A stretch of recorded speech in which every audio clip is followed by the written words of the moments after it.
coming straight from the cockpit. It's another episode of Lunatic Fringe with the fucking pilot.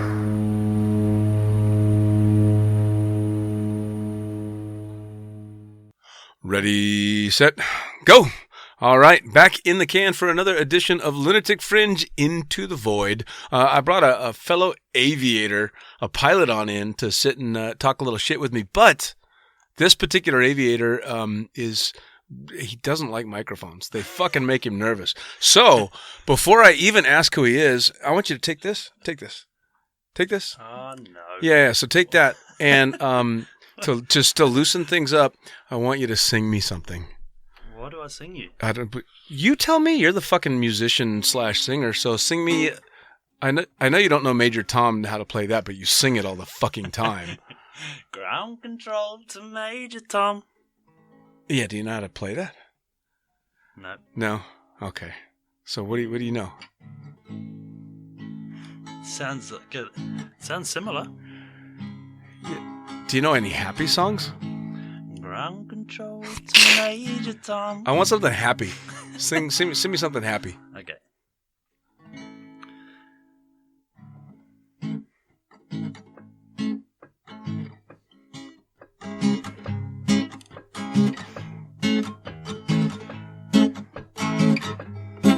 It's by a band in New Zealand called Catch a Fire.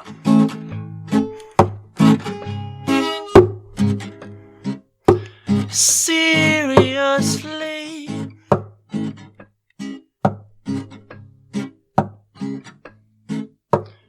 it's been a long time since I heard from thee.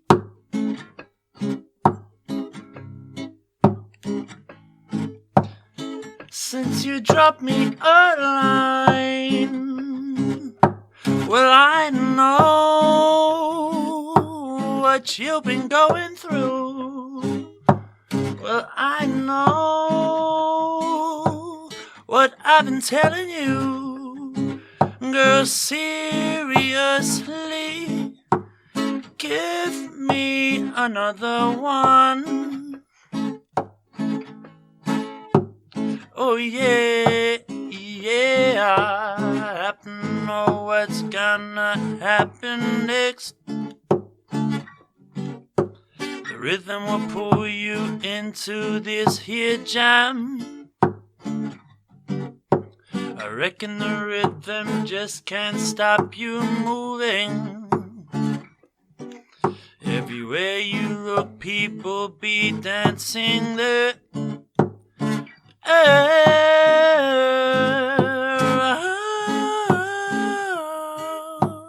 Sha-da-da-da-do.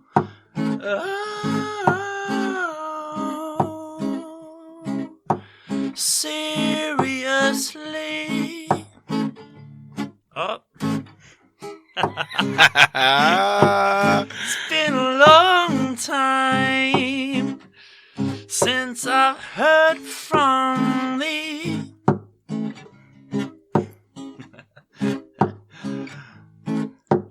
Since you dropped me a line, well, I know what you've been going through. Well, I know what I've been telling you. Girl, seriously, girl, give me another one. Oh yeah, yeah. Yeah. I'm not gonna repeat that. All right. Next part. So, and you're a pilot too? Sometimes. So, I mean, should I drop down and blow you now, or No, don't do that. musician / pilot and fucking all this talent and shit? You fly planes and all this. So I skipped the whole part. Who the fuck are you, and what do you do? Well, my name's Taihuka Smith. A Māori boy from Hamilton, New Zealand, in the North Island of New Zealand. Māori boy. A Māori boy, Māori yes. boy. Ah, very cool. Very cool. Yeah, and, right. And you fly airplanes. Yes. And you jump out of airplanes. Yes. Nice. So I've had the opportunity to fly with you quite a bit now. over all kinds of cool places, and do everything from shoot approaches to watch you pee in a bottle in your tidy whities while in a plane. Yeah. But how'd you start in aviation first off, and then how'd you decide to jump out of an airplane? Well, we'll start with aviation. Yeah, 2011 it was. All right. 2010, let's go back to. I went for the military, didn't get into the military because I had asthma as a child, as a pilot. So I was going there as a pilot, didn't get in because they said, well, going back by your records, you had asthma when you were a little kid, and we can't let you in because of Really? certain restrictions. Really? Yeah. You couldn't become a Kiwi military pilot because you had asthma when you were a kid. We didn't even have an Air Force. That I was had just jets. going to say, They just sold their jets. how fucking picky can they be? Yeah, so you had Hercs, you had Orions, you had, it was literally going around and saving people, but their restriction was if you're on a solo, so they send you out on 3 days and you're by yourself and you have an asthma attack if you're asthmatic, which I was obviously as a child, then it's no good on them. But you were no longer asthmatic as an adult. No, I hadn't been since I was 10 years old. I was 21 at the time. What? Yeah. What? That's what I said as well. I went through all the training, got through everything. They passed, and then they said, "Oh, actually, looking back at your records." How did they know you were asthmatic? Looking back at medical records before I went on to the next. Really? Process. Yeah. Holy shit. Yeah. Dude, that's pretty fucking in depth. So that was a full year, and that didn't work out. So Okay. 2011, the following year, I decided for commercial training. Started that in February, and it was 18 months, and I finished that. And then got the day after, actually, I got a job flying skydivers in a 182 up in So Auckland. your pilot training was a lot different than mine. Then you started from scratch and went all the way through to a commercial license. Yep. So I was lucky enough that I was in a scheme that was covered by the government funding. So Okay. we got a student loan that was tax free, thankfully. Now, was this something for all New Zealanders or Maori or? No, all New Zealanders. So Awesome. It was Awesome. Student loan. You can do.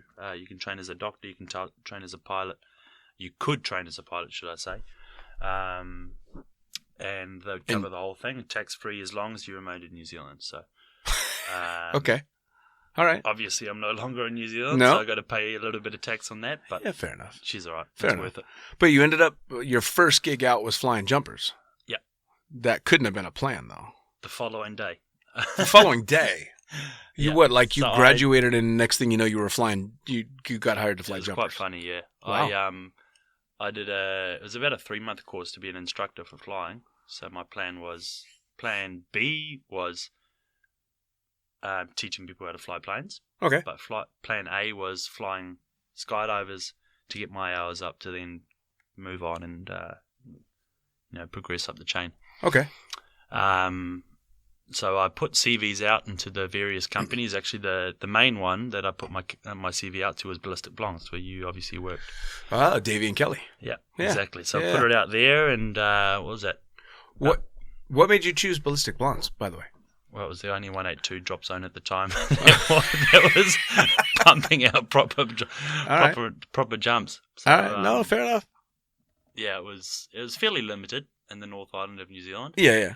And I wanted to try and keep it close to New Zealand, close to where I was from, Right.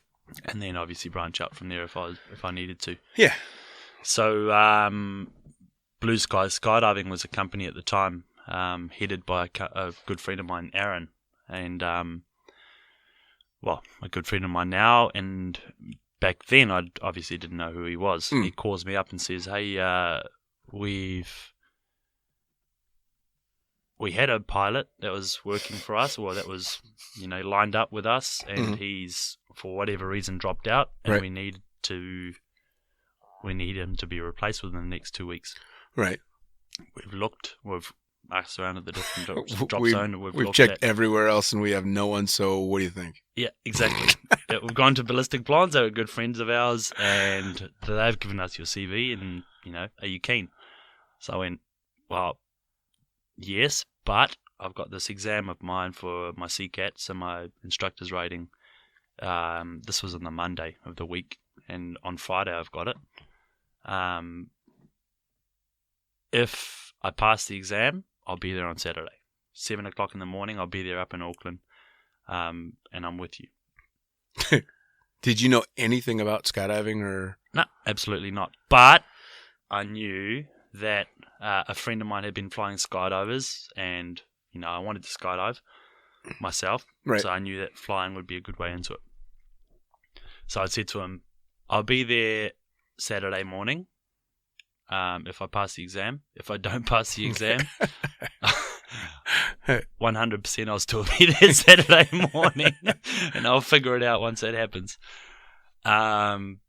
Thankfully, I passed the exam, so it was worry free, and I was there the next morning. And so the exam was so that you could be a flight instructor, exactly, if things didn't work out with the whole skydiving thing. Yeah, and you had no idea what you were into with skydiving. Now, did you ever find out why the other pilot was gone? I mean, now you've been in it for a while. Yeah, because my first thought would be, what the fuck, what happened to this guy that he ended up not in it? Now. So you get started in the 182 drop zone. Did you start jumping right away? Well, I wanted to, but but you were the only pilot? Exactly. Yeah, we were fairly short on pilots, I was about to say. There were 3 or 4 others, but they were all weekend flyers, and obviously flew just for a bit of fun. All right.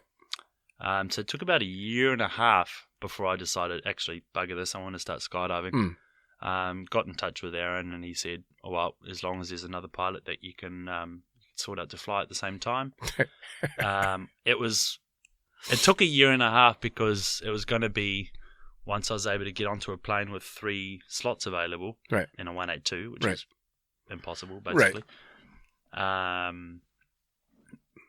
I wouldn't have to pay for it if I was able to get onto it with 3 slots available. Tough thing to pull off. Yep, it wasn't possible, basically. Yeah. And I figured that out eventually and talked to Aaron, and the two of us said, well, we came up with the idea that we could just pay for the hourly rate of the aircraft, or I could pay for the hourly rate of the aircraft, and we just go and do... So you're just buying the load? Yeah.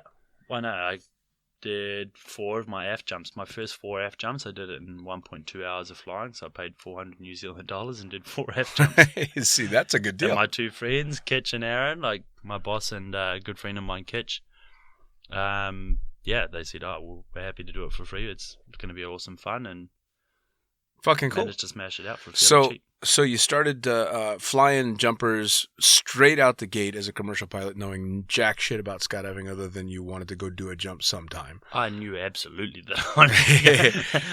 And then you end up going from that to flying jumpers in a 182 and getting your license. But was this something, I mean, you were thinking, I want to go be and I hate to use this term, but people use it all the time, you wanted to go be a real pilot. Not just a jump pilot. Now, this was when? How many years ago? 2011. So what's that? 9 years ago, newly. Is that the first time you've done that math? That looked like it caught you off guard a little bit. Oh God, it's 2020. Is this not what you thought you'd be doing in 2020? Cheers to that. Here, cheers. 2020. I'll tell you what, man. I, for one, can absolutely vouch for the fact that being a jump pilot fucking just jumps up and catches you off guard. Because if you had told me that I'd be a jump pilot for 13 plus years now, and in skydiving for more than 25, I would have fucking laughed at you. But here we are. Yep. I never would have thought. And unlike you, I'm a couple years older than you. Just 1 or 2. Yeah, 1 or 2. So. That. I've managed to decide this is my career. This is what I do. I don't want to be a different pilot. I don't want to be a, quote, real pilot. I tried it briefly and fucking didn't like it at all. But I've kind of found a nice happy medium in what I do now, and I'm stoked to continue it. Yeah. But you're 9 years into being a professional working pilot. Did you think you'd still be flying jumpers? And is this, what do you see for the future? Is this something you want to keep doing, or do you want to be one of these epaulette guys walking through the airport? It's a bit of both, eh? I mean, 9 years is a long bloody time, man. Yeah, it is. It's disappeared on me. That's why you look so shocked right there. It's gone from flying skydivers to flying in the bush, then back to flying skydivers again. And we'll get to that too. So, yeah, I mean, for sure, I agree. It's an airline pilot. It's the pilot of pilots. Oh, not the pilot of pilots, but it is the pilot, quotation marks. Yeah, that's what everybody. When you say you're a pilot, everybody assumes that's what you mean. Yeah. People don't understand how many different facets of aviation there are. Yeah. And thankfully I've done quite a few of those. Yeah. And I've absolutely loved them. Mm. And I would go back to each and every one of them in a heartbeat. But in terms of stability and career progression, I think maybe I'll look into going into the airlines eventually. Is that the only draw to it? I mean, the money and the stability? No, money, not so much. Like, money it's not really a big thing to me. It happens if it happens, and if it doesn't, sure, it's fine. And as long as we're comfortable and happy, then all is good. But stability is a big thing for me, especially working in the bush for 3.5 years. I got used to doing month on, month off. Mm. So flying in for a month and then having a month off and doing whatever I wanted. After a while, I got sick of the living out of a suitcase sure lifestyle, which everyone looked up to me and said, "Shit, you're living the best life there is." Yeah. But I got sick of the lack of stability, if anything, or lack of a base. Right. So.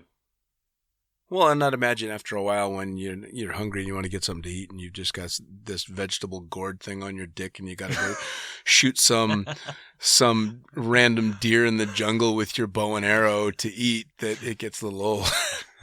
By the way, this is a bit of an inside joke.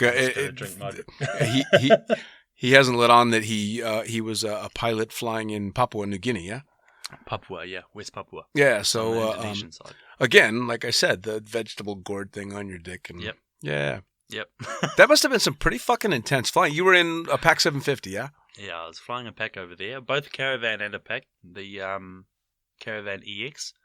Okay. I did 250 hours in that. All right. Around about, but me and a friend of mine, Matt, were the main pilots in the Pac. Yeah. Single engine wise, that's still my favorite turbine aircraft on the planet. I think I've got 600 or 700 hours now in the Otter, and I think the Pac still trumps the Otter.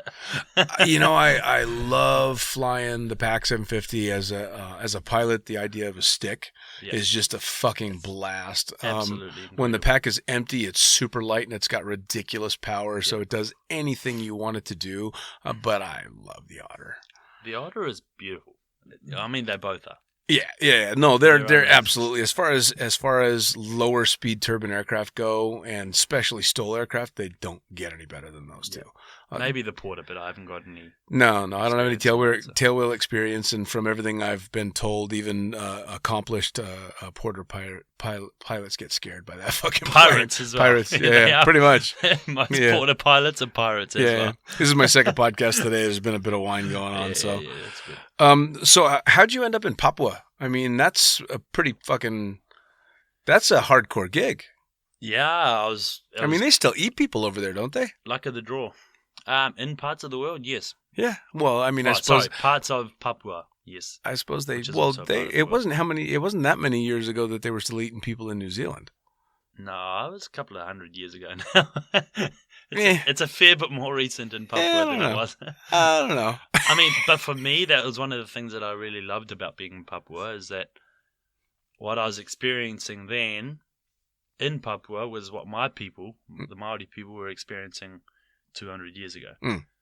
So I got to see it firsthand. I was flying missionaries into villages. And seeing them preach the word of the God and so on and so forth. And I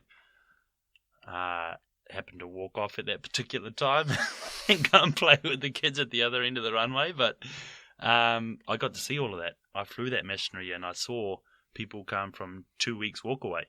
Really? 2 weeks walk. They came. The villagers came. There was probably 1,000 people that had come. 100 of them would have been from the village that I flew into, and 900 of them would have come from 2 weeks walk Jesus to get Christ. to that village to see that person who was a Really? messenger of God Oh, to yeah. deliver his speech. Wow. That was insane. Yeah. I saw that kind of stuff day in, day out. But Well, it didn't. I mean, in your country's history, that didn't end all that well for the missionaries and the people that. no, it didn't. Yeah. Nor for us either. But Yeah. No. No. And I mean, that was what was scary because I could see that firsthand, Sure. In many ways, I was living the moment where people were being told, and we were being told, what the missionaries is good because, what the missionaries is doing is good because Right. what the natives are doing is bad. Well, so actually, since we're getting off on this subject, I want to ask. So you've seen in the news, this was probably, a year ago, maybe a year and a half ago, the missionary guy that jumped off the boat to swim to the island to preach to the natives that had zero contact with the outside world. The And Amazon? I don't know where it is, to be honest, but I know that no one is legally allowed to land on this island. It is autonomous. You stay the fuck away. And he landed to go preach the word of God, and they killed him. Yep. they I mean, bro, there's they places. shot him with arrows and stabbed him with spears and stuff. And again, it was those heathens got to learn. And Yeah, exactly. They're rescuing them. yeah, and then of course the next thing you know is you have nothing but absolutely brutal memes that are applauding the natives killing this guy, and I agreed with them kind of. I mean, man, there's a part of me that thinks leave them alone. Yeah. They're the last of the part of the world, Yeah, last part of the world that are living how they used to live sure, absolutely, thousands of years ago. as they should be allowed to. Exactly. I mean, it's You shouldn't interfere with that. no, not at all. And However, yeah. Well, when I had the opportunity to live in New Zealand briefly and in the Bay of Islands and spend time in the treaty grounds and learn a little bit about Maori history and stuff, it was very enlightening for sure. And to watch people having especially up there. yeah, Yeah. and to watch people having to hold on so tightly to their culture and their history because it threatens to be washed out with the rest of this, cookie cutter world we got going on. So Yeah. wow, we went off on a dark fucking tangent. That's not dark. Well, it's just definitely more serious than this podcast is used to. It's I've seen you pee in a bottle at fucking 13,000 feet over Egypt. over Egypt. Yeah. Yes. Oh, because you were bloody messaging people back home for whatever the frig you were messaging about. I don't even know what you were messaging about, but I was going. Oh God. Yeah. You ended up. I know we were refueling the plane, and you were in charge of helping refuel. And of course, no, I wasn't in charge. You said, "Ty, can you refuel the plane? Because I got to deal with this." yeah. And I thought, meanwhile, so you covered yourself in jet fuel. yeah, it's not just refueling the plane as in normal refueling. It had a 400 gallon? Something like that. Yeah. 400 So gallon we were rubber doing. bladder. We were doing a ferry. ferry. We were doing a long distance ferry flight overseas, and we had to stop for one of multiple fuel stops. And we were flying a Twin Otter and had a bladder in the back to carry the excess fuel so that we could make it in just a couple of fuel stops. And so you hopped in the back to assist with the fueling and managed to bathe in jet fuel. Yeah, paid myself. Yeah, Jet managed to bathe in jet fuel to the point where when we were getting ready to depart, it smelled so bad that I was having to shove tissue up my nose because I couldn't breathe. I did not know that. Yeah, because it was that bad. And so I told you as soon as we started taxiing, I'm like, get those clothes off, man. Shove them in a plastic bag. To which you promptly did exactly that. You stripped off the outer layer. What that meant was that you were sitting in the co-pilot seat belted and harnessed in little tight blue underwear for the entire departure. Now, mind you, we're on a proper instrument departure. And you're in your underwear. Yeah, you're in your underwear. And so off we go. And up we go, and I'm busy flying this departure. And as soon as we get past the really important part where I'm literally just following the line at this point, I assume that you're going to be getting dressed at some point, but I'm busy. So I've got things going on. And finally we get up to altitude and we're cruising along. And I think it was probably, I don't know, maybe an hour later As we've crossed over and we're over open water, and I finally look over and you're still sitting there in your underwear. Completely comfortable in your underwear. And you stayed in those underwear until we were halfway across the Mediterranean and almost to Greece before I'm finally like, dude. What were the words that I said to you, though? I don't remember. You're a stripper. You're used to people being naked in front of you. Yeah. I'm in my undies. It's all good. Yeah. No one else in this world has flown over it. In their underwear. At 30,000 feet in a twin otter in their underwear. No, I guarantee that was absolutely a world's first. Not only over Egypt, next to Mount Sinai, within a mile. Yes. Oh, yeah. Within a couple of miles of Mount Sinai and you in your underwear. And then Cairo. And then past the pyramids. Yeah, past the pyramids, over Alexandria, and into the Mediterranean with you in your underwear the entire time. Anyway, I took that box. Thank you very much. And then we got to Greece and everyone thought we were a couple.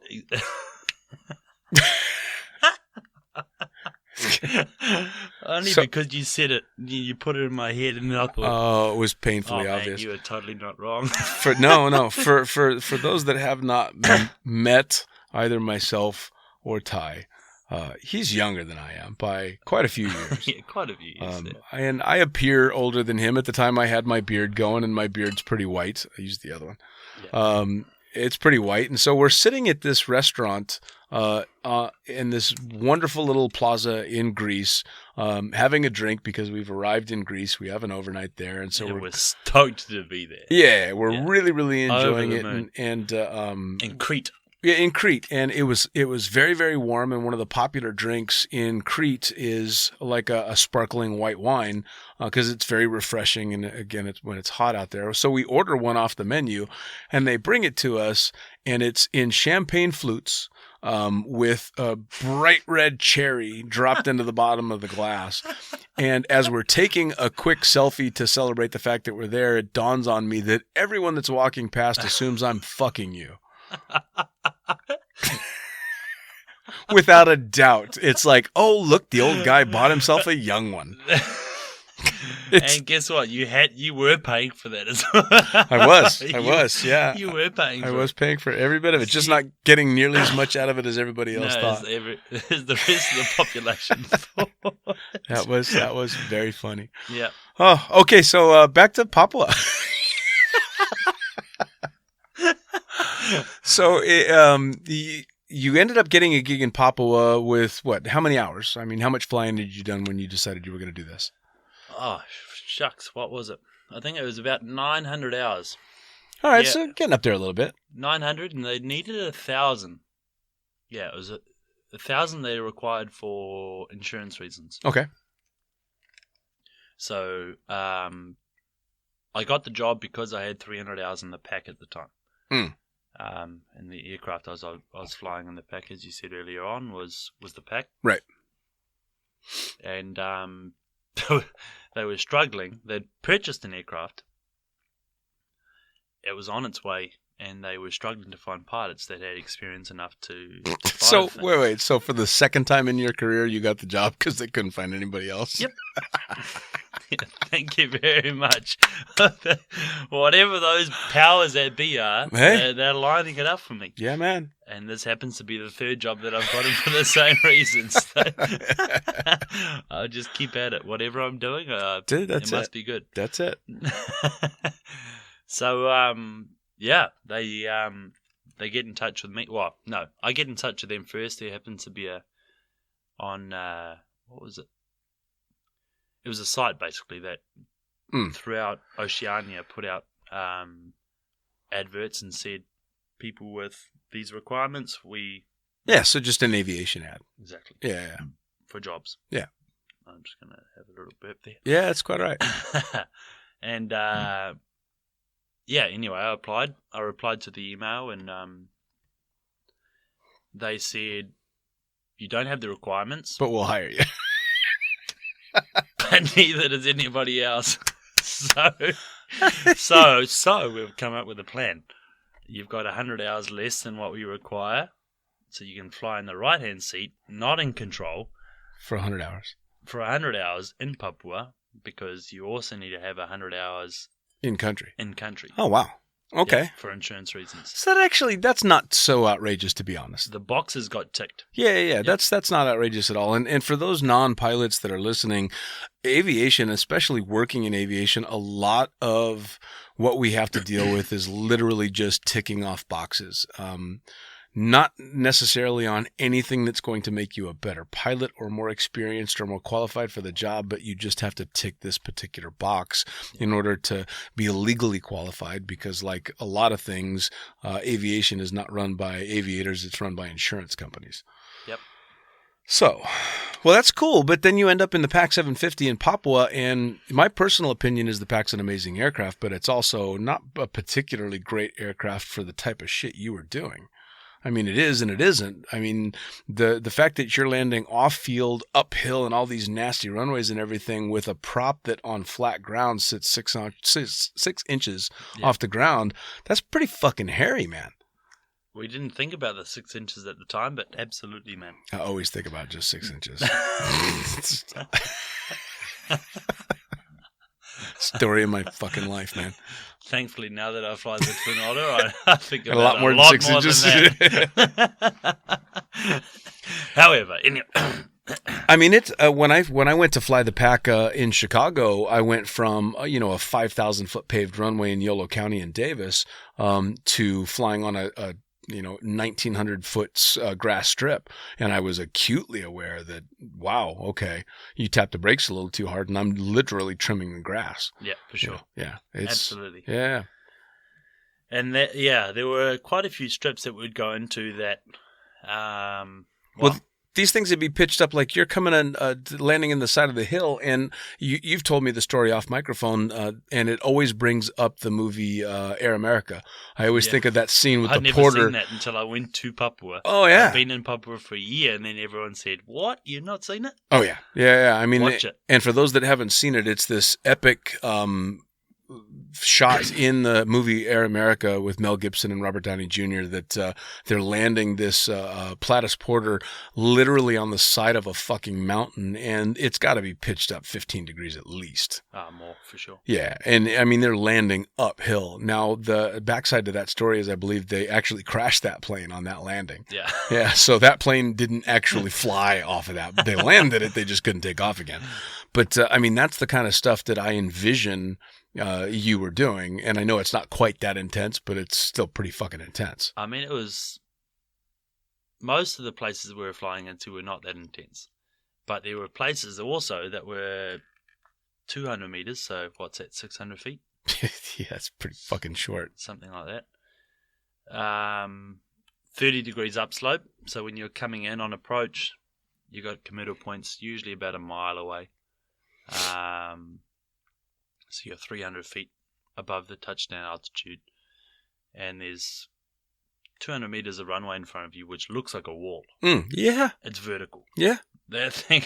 Yeah. You don't see the perception of what the slope is until you're about, I don't know, 200 or 300 meters away, and then you see your vision has to go from looking at the top of the runway to gauge your height relative to it to the touchdown altitude. Yeah. Or to the touchdown point. Right.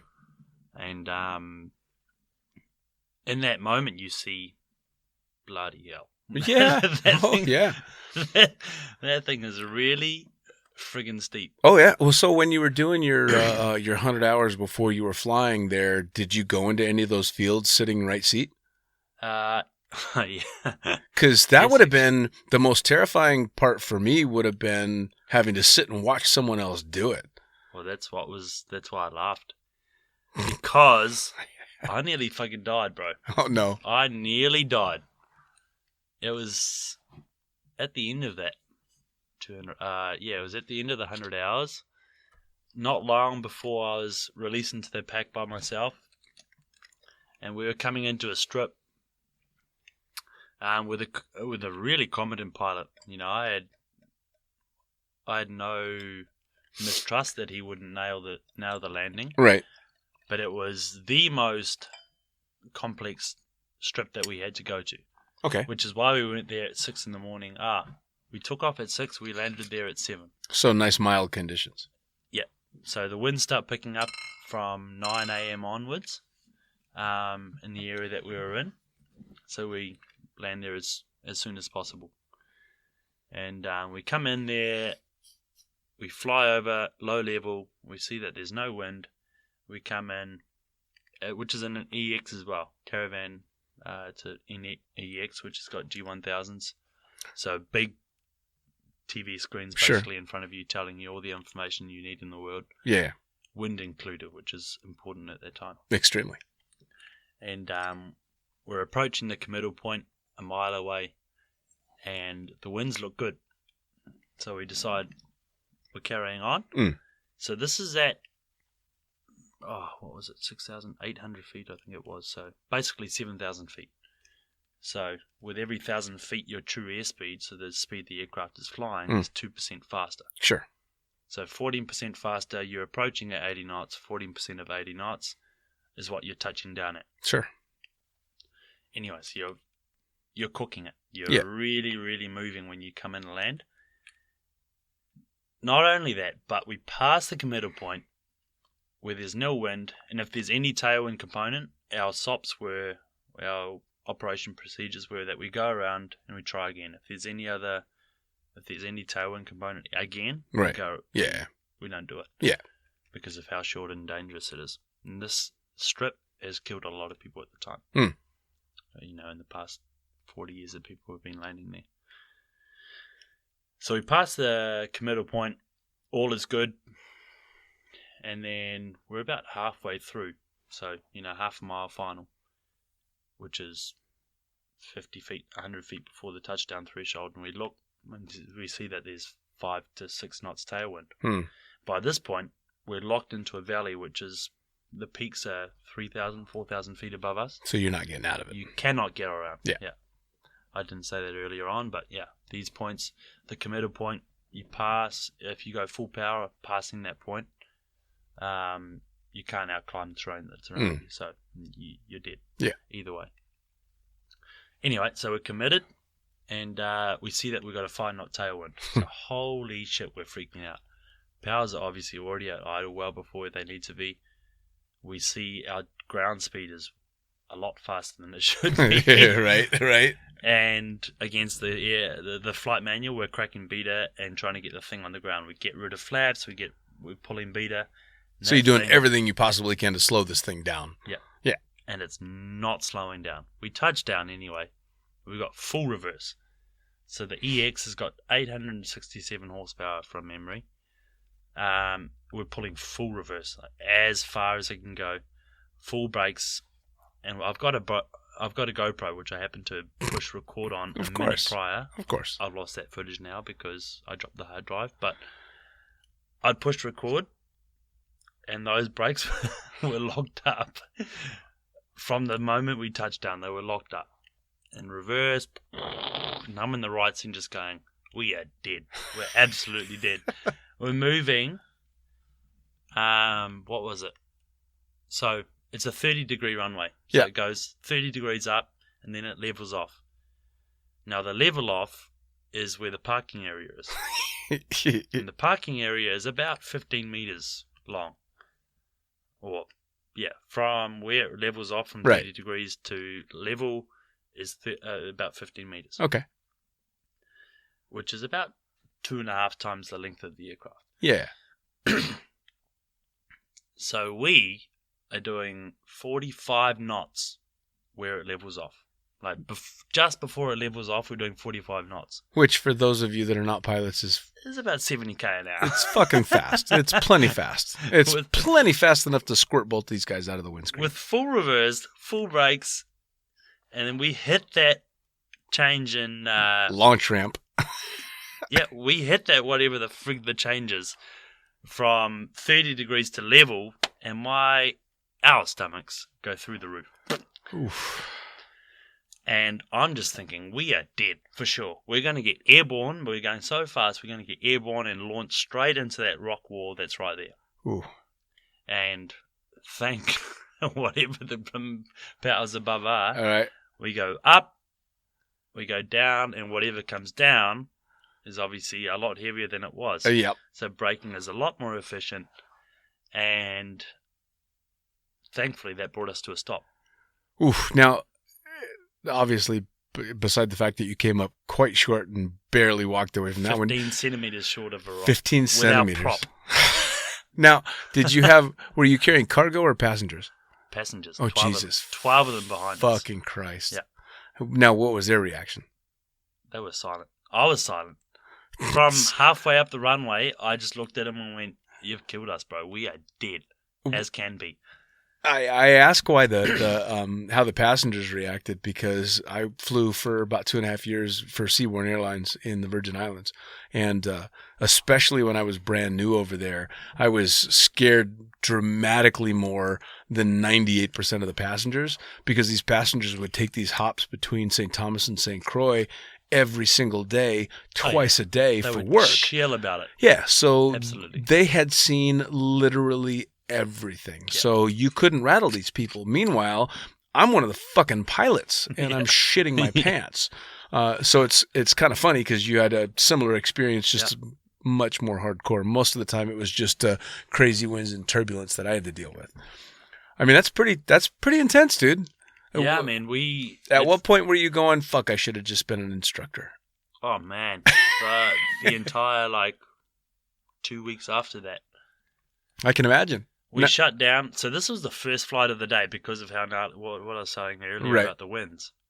So this is the first flight of the day. We did 14 flights after that. So I think we did 7 hours of flying. Wow. And the flight to get there was an hour. So we had maybe 6 or 7 legs to go. Yeah. All into gnarly strips, the same kind of extremity. Now, we landed. He managed to pull it up 15 centimeters short of a rock, which when we were pulling full reverse with a propeller that you can't see in front of you, with a rock sticking out in front of you, you think that propeller's going to stick it at any time. Oh, yeah. It's just going to go... Boom. Spark, boom, you are dead because you got 1,000 gallons of fuel on board. Oh, yeah. Yeah. So I'm just looking at it going, we're done for. I'm silent. He manages to pull it up, full reverse, pulls it up. Now, the GoPro footage that I had on board, the aircraft is pulling so much reverse, 867 horsepower, that it pulls a wheelie. It pulls a wheelie. The nose wheel comes about a meter off the ground, and then it slams on the ground, and then starts reversing. Right. So the aircraft Jesus is doing a whole lot of work to bring that thing to a stop, and we came that short of it. Man, oh man, oh man. Anyway, he is a 2,000 or 3,000 hour pilot. Turns the thing around, and he forgets how to shut it down. Oh yeah, he does. I don't doubt it. No I don't doubt idea it. how to shut it down. All you need to do is feather the prop and then shut it down. Yeah. Well, He's just sitting there for 4 or 5 minutes going, "Oh yeah. God, how do I fucking shut it down?" I don't think people they don't quite understand that, especially with a situation like that where you come through something so gnarly when you know you're safe and the aircraft isn't moving anymore and you're secure, your brain wants to cave in on itself. Yeah, it's done for. Because I've done my job. Yeah, Thank you very yeah. much. Well, and especially when you fly the rest of that day and you've got however many more legs and 7 more hours of flying. People have no idea how much flying involves being able to control your level of freak out. Yeah, because every leg you must have been going, I don't fucking want to do this. I have no desire to fly that plane. And I've had similar experiences where I've had scary flights and you have that moment where you are back on the ground and you're safe and you have to ask yourself, is this really what I want to fucking do with my life? absolutely. Man. Oh my God. The remaining, let's say 2 or 3 legs, the two of us were just looking at each other. And I'm looking at mountains, pointing at them, just going, wow. Yeah. How am I even alive to experience what I'm looking at right now? Does give you and then we're looking at each other speechless, just looking at each other going, holy shit, this is incredible. And we don't have to say a word. No. Because we know what we've just experienced. Oh, and that we're still alive. Yeah. Well, and I've had not close calls quite like that, but I have definitely had close calls. In fact, one of the ones that I had was flying multi-crew and with passengers and we were flying in between 2 islands, and I was sitting in the right seat, non-flying pilot, so I'm just doing the radios and basically doing paperwork. And I'm looking down doing paperwork, and the flying pilot's taking care of everything. It's our last 2 legs of the day. It's like 11 o'clock at night, and we're out over open water. And we're flying along, happy as can be. I'm doing my paperwork, and we're chit-chatting back and forth just a little bit. And it's a short hop. It's 25 minutes. And I'm about 3/4 of the way through my paperwork, and I'm just being lazy about it. And I look out the window, and it's a beautiful night. It's crystal clear out. There's not a cloud in the sky. It's not windy at all. And I'm looking out at just blackness because there's not much of a moon either. There's nothing no horizon or nothing. It's basically instrument flying. And as I'm looking out, I can see this intermittent, like, green glow. I'm like, that's really weird. I assume, all right, well, it must be, the lights of the plane, but how is it kind of foggy? It doesn't look foggy. How am I seeing the lights? And then it dawns on me, I'm seeing the green from the position lights reflecting off the water. No way. And I look at the instruments. What? I'm looking at the instruments, and we're descending through. I had a big smile just going on then because I thought you were looking at Northern Lights. No, I wish. No, I'm. Oh wow. Yeah, I'm looking at the position lights, and for those of you that don't know, aircraft have a red light on one wing and a green light on the other one. So I was seeing the reflection of that off the water as we're descending through 200 feet unknowingly. Oh my god. Yeah. So, and what speed? We're doing like 140 knots. Holy shit. Yeah. So, and I kind of shit myself, but I don't want to spook him, and I'm spooked. So all I could manage to burp out was altitude. to which I hear oh shit. And then you feel the correction as he pitches back up, and we did not speak for the rest of that flight. Yeah, exactly. We did the debarking of the plane. We got the plane emptied and got everybody out and got the next passengers on, and barely spoke on the way back, and landed and shook hands after the last leg and went, yeah, so okay, yeah. And neither of us wanted to talk about it. And I think it was probably almost a year went by before either of us went, yeah, so that kind of sucked, huh? Yeah.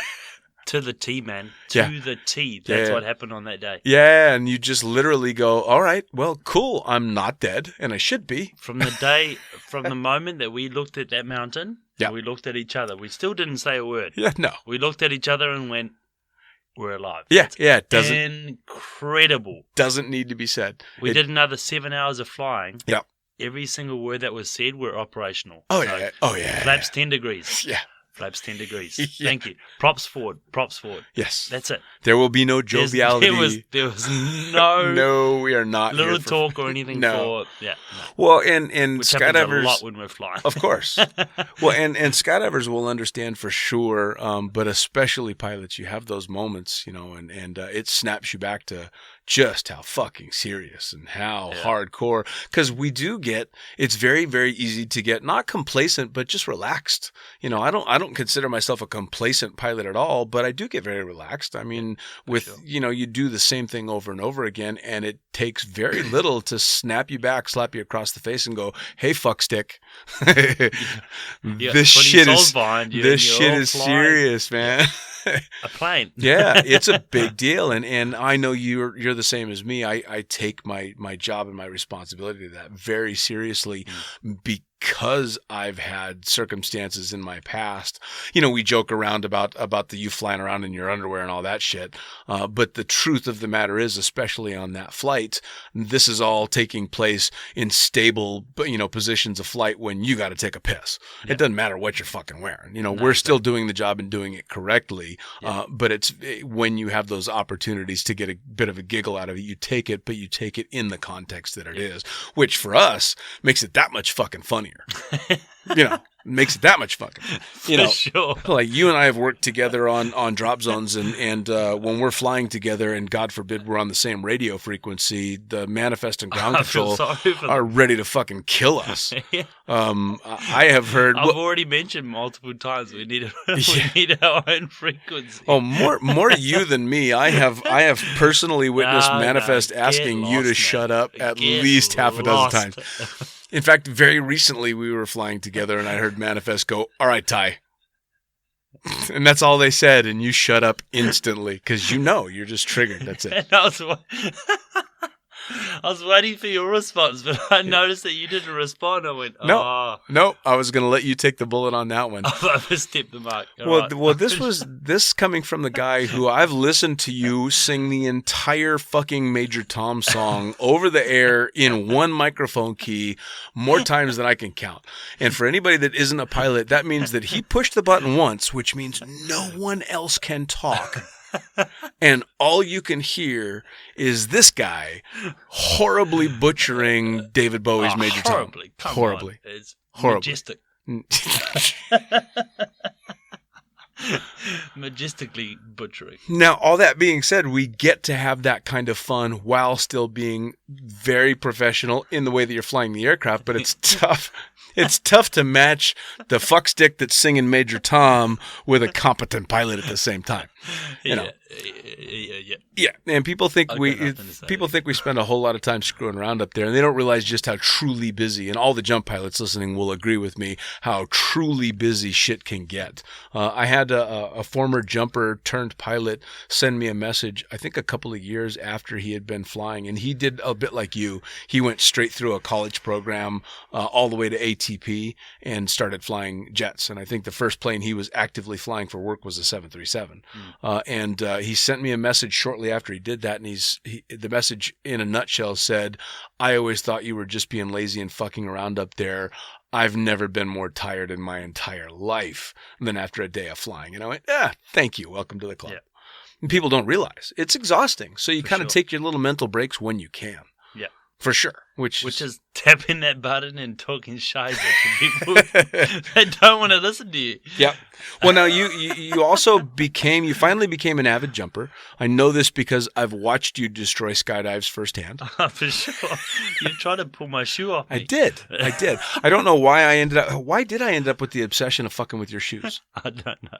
I'm not sure how that happened, but anyway. You still got it though. You still got it. Yeah. Oh yeah, absolutely. Every chance I get. But on this particular skydive, I was bound and determined. We were doing a head-up jump, and I was bound and determined to take that shoe off of you, and I couldn't get it off, but I managed to grab you and throw you all around the sky, which was quite fun.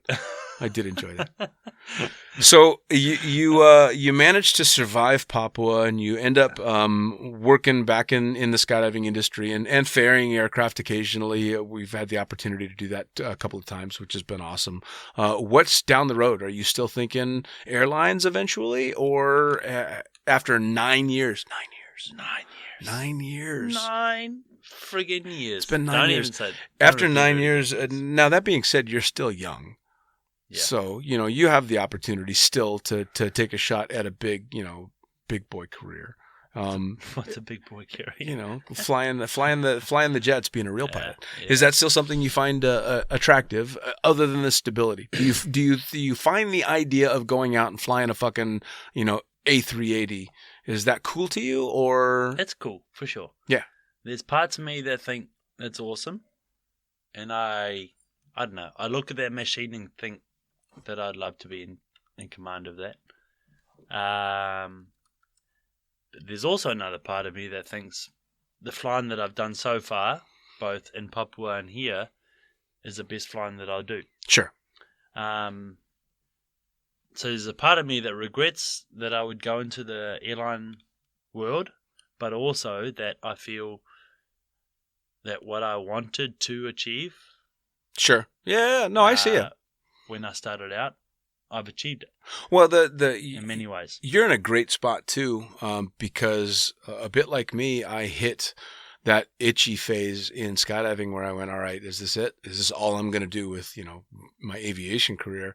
And took it to an airline and did 2.5 years in a 121 airline, So I was proper in the system, playing the game, although granted it was a very low key airline that I was for because it was just a very small regional in the Caribbean. But I got to experience that and went, oh yeah. Still the airline life, eh? Yeah, so I got to do it, and I've been able to hop on a plane in fucking Boston and jump seat to San Francisco because I was an airline, pilot. And so I got to cross that off the list. And I also got to come back to the life that I decided that I absolutely loved. And you're plenty young, so you can go have a decent career in the airlines and still come back to flying. Nah, bugger that. I'm coming back here. Yeah. I'm going up and down 20 times a day. Yeah, well, and that's me. I enjoy this type of flying way too much, and I enjoy the people that I get to deal with way too much to be able to do that. I mean, but you're still young enough to want to go run around banging cabin crew and doing all that shit. I mean, well, yeah, we'll see. Let's just see what happens.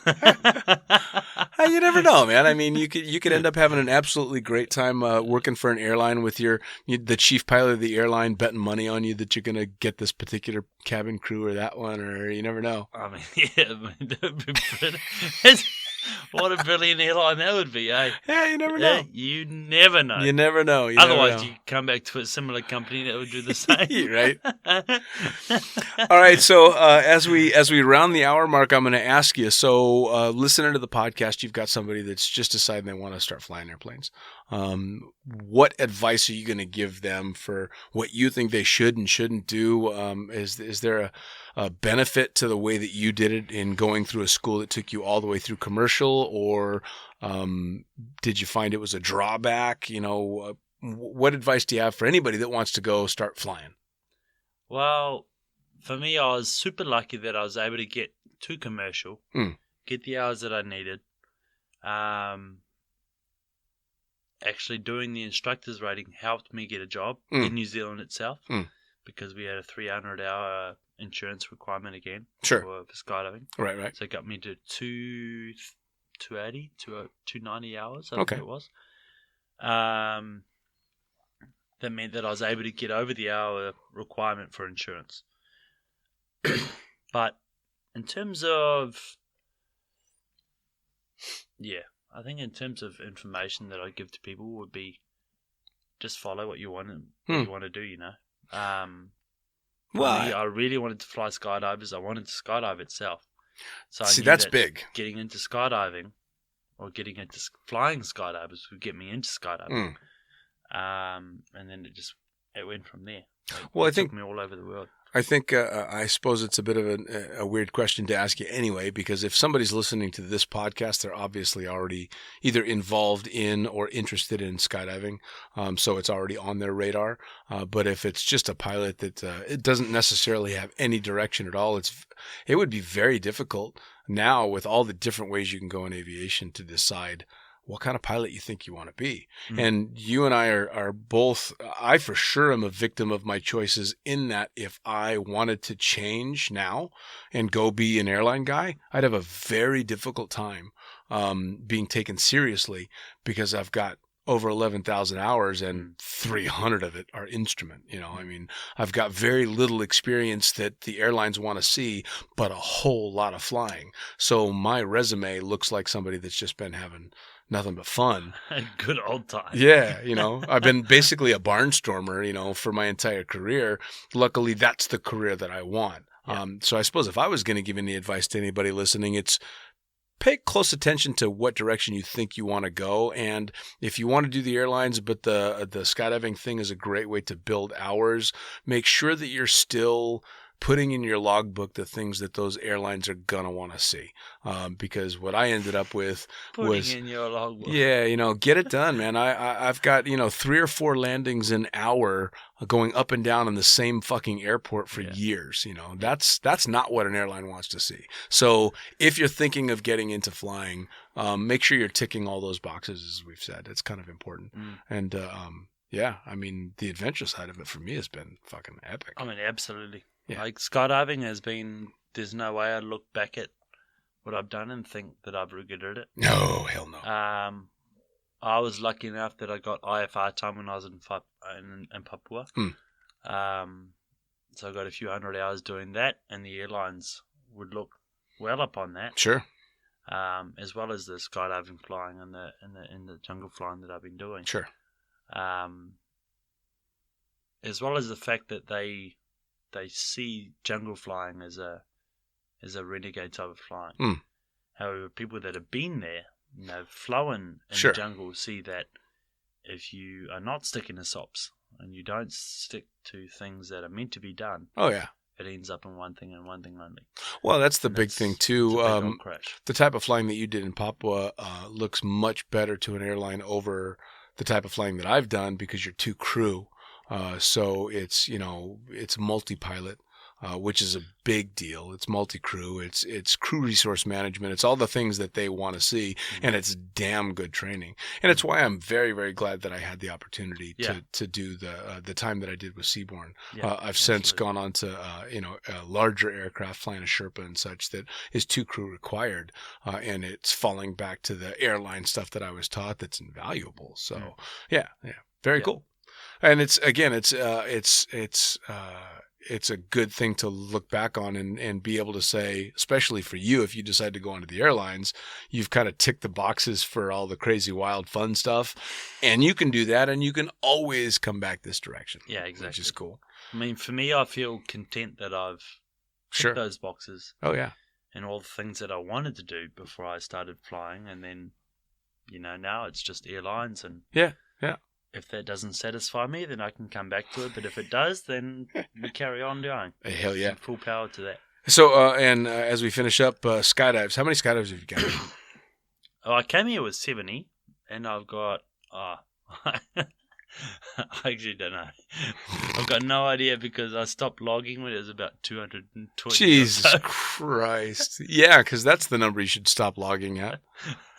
Well, I mean, if it makes you feel better, you definitely your skill level shows at least someone with 70 jumps. I've been approached by multiple people who said you need to continue logging your jumps. Yes. It's kind of important. Yeah, but it is. Yeah, but you're I got somewhere between 200 and 300. All right, very good. But so you kind of ticked off all everything that you wanted to do. You're a working pilot and you're a skydiver now. Yeah. So you achieved those goals, and now it's just onwards and upwards. Yeah, I mean, I don't know what I want to do in skydiving. Somebody asked me the other day that whether I'd like to teach people how to skydive or not. And I think because of my instructional experience with flying, right, I'd like to translate that to skydiving. Sure. I think obviously it sort of correlates a lot. Probably going to need to update that logbook. Yeah, I think just saying. A few hundred more jumps than I've got. Anyway, no one in the history. We're happy that we've got 2 drop zones. Yeah. We can just ask for the jump history, and yes. Luckily, modern technology with most drop zones, they track your jumps for you. So when you're a lazy bastard, you can actually. How many jumps do I have? Sorry, so bad. Oh well, I can give it to you to the T's. They can. Right. Yeah. Right. Everyone. No well, problemo. Ty, I'll tell you what. In order to say goodbye this time, put the glass down. I think you've had quite enough anyway. Here's the guitar. I want you to pick one last song that thought I was mumbling and no, you're slurring at this point. Cleary and slurring and speaking Cleary. Or speaking Cleary. All right, so now, first off, for my audience, I'll have you know he asked to have too much to drink for this podcast. We have done this a couple of times before. 2 times. But 2 times before. But apparently putting a microphone in Ty is like dropping your cock in his face. He just seizes up. No. So apparently I speak well. Apparently I. So you're just gonna want to sing now. Apparently the 2 of us, when we get together, we speak a lot of shit. Yeah, we definitely... A microphone should not get in our way. It shouldn't, but it does for you. But when we speak, and I haven't had anything to drink...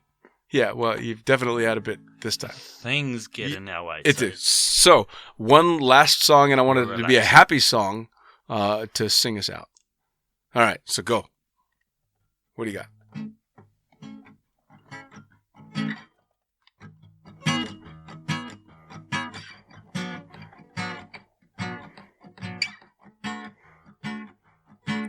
Well, you done me, and you bet I felt it. Try to be chill, but you're so hot that I melted. Fell right through the cracks, and I'm trying to get back. But Before the cool down my night, I'd be giving it my bestest. Nothing's gonna stop me but divine intervention. I reckon it's again my turn to win some or learn some, but I won't hesitate no more, no more. This cannot wait. I'm sure there's no need to complicate. Our time is short, it cannot wait. I'm yours.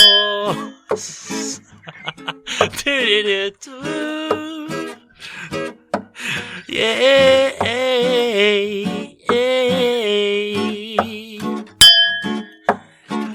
And open up your mind and see like me.